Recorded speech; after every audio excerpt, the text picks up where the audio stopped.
உலகமெங்கும் உள்ள அனைத்து இறைமக்களுக்கும் வணக்கம். நீங்கள் புதுசாக எங்கள் வீடியோ பார்க்குறதா இருந்தால் கீழே இருக்கிற சப்ஸ்கிரைப் பட்டனை ப்ரெஸ் பண்ணிவிட்டு பக்கத்தில் இருக்கிற பெல் ஐக்கானையும் கிளிக் பண்ணிக்கோங்க. அப்போ தான் நாங்கள் புதுசாக போடுற வீடியோட அப்டேட் உங்களுக்கு கிடைக்கும். வாங்க இப்போ வீடியோக்குள்ளே போகலாம். ஆண்டவருடைய இரவு விருந்து திருப்பலி புனித வியாழன் 2/4/2026.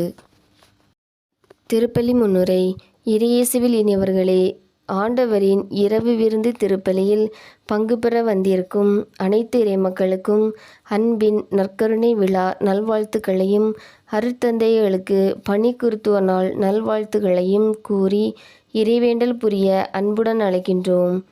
இன்றைய நாள் இறுதி ராவுணவு குருத்துவம் நற்கருணை என்னும் முப்பெரும் விழாக்களை கொண்டாட அழைக்கின்றது. அனைவரும் இதை வாங்கி உண்ணுங்கள் என்று தனது உடலையும் இரத்தத்தையும் நமக்கு உணவாக தந்த இயேசு சீடர்களின் பாதங்களை கழுவி முத்தமிட்டு, நான் செய்வது போல நீங்களும் செய்யுங்கள் என்ற அன்பு கட்டளையும் தந்தார். குருத்துவத்தை ஏற்படுத்தி சீடர்களின் திருப்பணியை தொடங்கி வைத்தார். திரு அவை இன்றைய முக்கிய தேவை இறை அழைத்தல். நற்கருணை வடிவில் இயேசு நம்மோடு வாழ்கின்றார். அப்ப வடிவில் தம்மை நமக்கு தந்த இயேசு அனுதினமும் திருப்பலியில் நம் உணவாக வருகின்றார். பணிக்குருத்துவத்தில் வாழும் குருக்களுக்காகவும் இறை அழைத்தல் பெருகவும் மன்றாடுவோம்.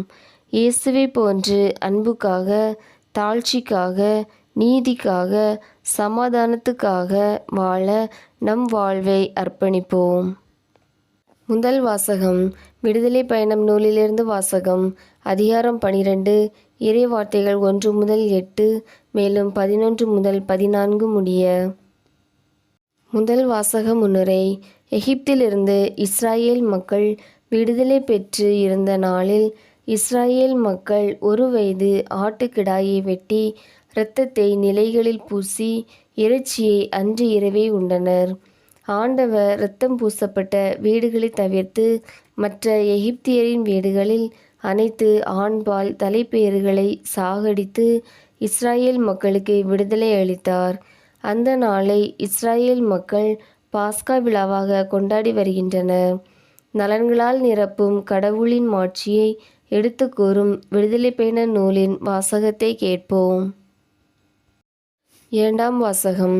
திருத்தூதர் பவுல் கொரிந்தியருக்கு எழுதிய முதல் திருமுகத்திலிருந்து வாசகம். அதிகாரம் 11. இறை வார்த்தைகள் 23 முதல் 26 முடிய. இரண்டாம் வாசக முன்னுரை. நற்கருணை ஏற்படுத்திய இயேசு தம் உடலையும் இரத்தத்தையும் நம் ஆன்ம உணவாக தந்து தன் அன்பை வெளிப்படுத்தினார். இதை என் நினைவாக செய்யுங்கள் என்ற அன்பு கட்டளையும் தந்தார். பகிர்வின் அருட்சாதனமான நற்கருணையை நாம் அன்றாடம் திருப்பலியில் உண்டு அருள் வாழ்வு பெறுவோம் என்று கூறும் கொரிந்தியருக்கு எழுதிய முதல் திருமுகத்தின் வாசகத்தை கேட்போம். நற்செய்தி வாசகம். யோவான் நற்செய்தியிலிருந்து வாசகம். அதிகாரம் 13. இறை வார்த்தைகள் 1 முதல் 15 முடிய. உங்களுக்கு எங்கள் வீடியோ பிடிச்சிருந்துன்னா லைக் பண்ணுங்கள், கமெண்ட்ஸ் பண்ணுங்கள், உங்கள் உறவினர்களுக்கும் நண்பர்களுக்கும் ஷேர் பண்ணுங்கள். நன்றி.